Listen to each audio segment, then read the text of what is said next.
Hi everybody, welcome to a new slot on my channel I'm going to be calling Badass Book Club.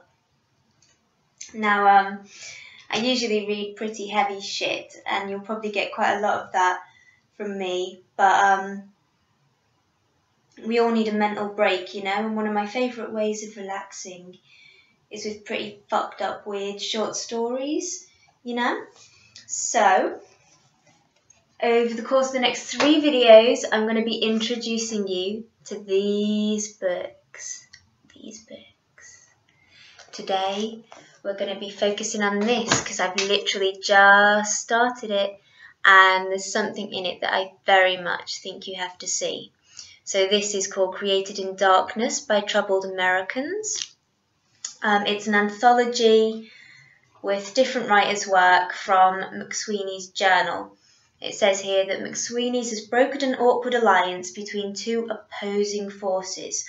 On the one hand, the journal sought to publish experimental fiction and journalism. On the other hand, we hoped to make a home for stories that were funny without being humorous. Fucking rad, yeah? Now check this out. This is called On the Implausibility of the Death Star's Trash Compactor, and it's by J.M. Tyree. Let's get a drink before I start this. I must warn you, it gets really difficult to say trash compactor, trash compactor, trash compactor, like over and over again. I'm gonna bet, I don't know, I bet something that I slip over the words. If I manage to not trip over trash compactor or garbage disposal system at least once during the reading of this, I will perform some kind of forfeit, but obviously none of you will have had a chance to get anything awful in, so I don't know how that's going to work. There should be some kind of forfeit though, shouldn't there? Okay, everybody loves a bet. I maintain that the trash compactor on board the Death Star in Star Wars is implausible, unworkable, and moreover inefficient. The trash compactor debate turns on whether the Death Star ejects its trash into space. I for one believe it does.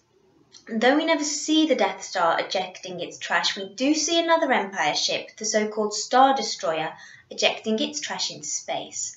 I therefore see no reason to suspect that Empire protocol dictating that trash be ejected into space would not apply equally to all Empire spacecraft, including the Death Star. The Death Star clearly has a garbage disposal problem.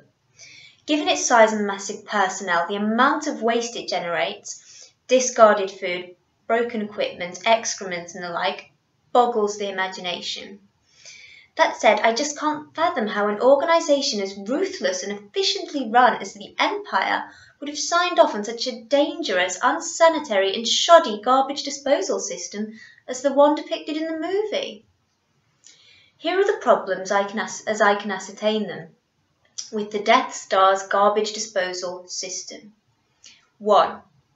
Ignoring the question of how Princess Leia could possibly know where the trash compactor is, or that the vent she blasts open leads to a good hiding place for the rescue crew, why are there vents leading down there at all?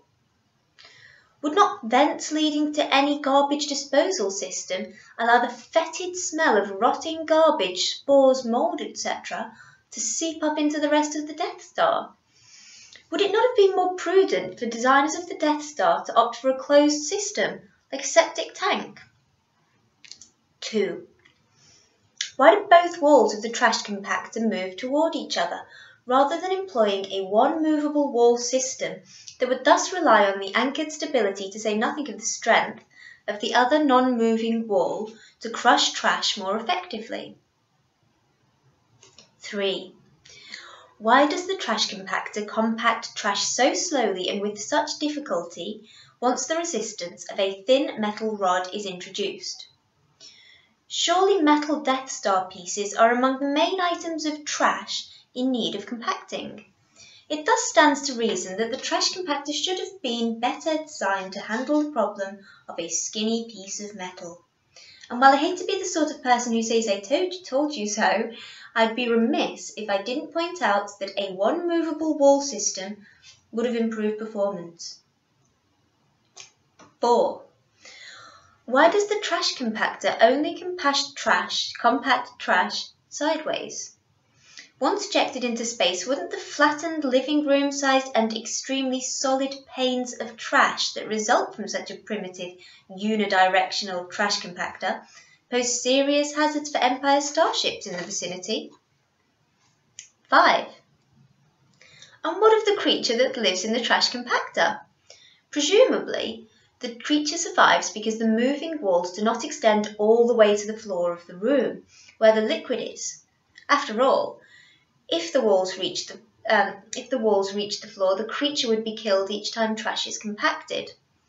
The design employed on the Death Star must allow the organic trash to filter down to the bottom, where the parasitic worm creature devours it.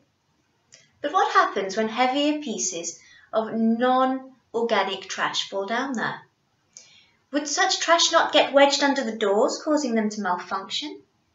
Do stormtroopers have to confront the creature each time they retrieve pieces of uncompacted trash? 6. Why not have separate systems for organic and inorganic waste, thus allowing full compaction of the inorganics and a closed sanitary system for the organics? 7. Why does the Empire care anyway about reducing its organic garbage output? Are we to believe that the architects of the Death Star, a group of individuals bent on controlling the entire known universe, are also concerned about environmental issues? Would organic garbage rot in space? So what? Furthermore, why has the Empire gone to the trouble of acquiring a frightening parasitic worm creature and having it eat all organic trash, especially given the aforementioned flaws in the design of the compactor and overall maintenance hassles?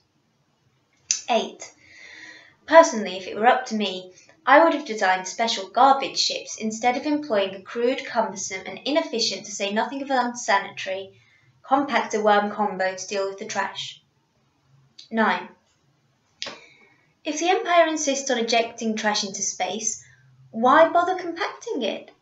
Space is infinite, is it not? In such an environment, it hardly matters what size the trash is.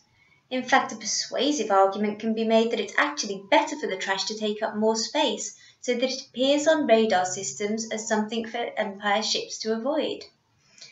Compacted trash creates smaller chunks of harder trash that would undoubtedly cause serious damage to Empire starships. And needless to say, damage to starships would in turn create yet more hassles and headaches for the Empire. Please understand, gentle reader, I am all for creating hassles and headaches for the Empire. I just doubt that the Empire would have created so many for itself. You so want this book now, don't you? Created in Darkness by Troubled Americans. The best of McSweeney's humour category. That's super rad. So yeah, Badass Book Club. I'd love it if you would like to join in. It'd be lovely to see some videos, or you could contribute to the hashtag BABC, and tell us what badass book you're reading at the moment, or your favourites, whatever. Any badass books, let's hear about them. That's pretty much all I've got time for. It's not all I've got time for. Well, actually, I do. I have a curry coming in, to be fair. So I don't have time for much more. I should probably mention,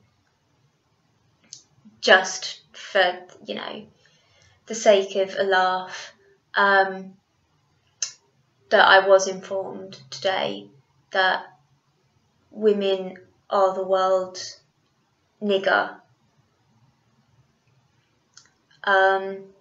By the same person who informed me yesterday that there was no such thing as democracy before feminism. The mind just boggles. The mind boggles. Fuck feminism, right? Love you, bye.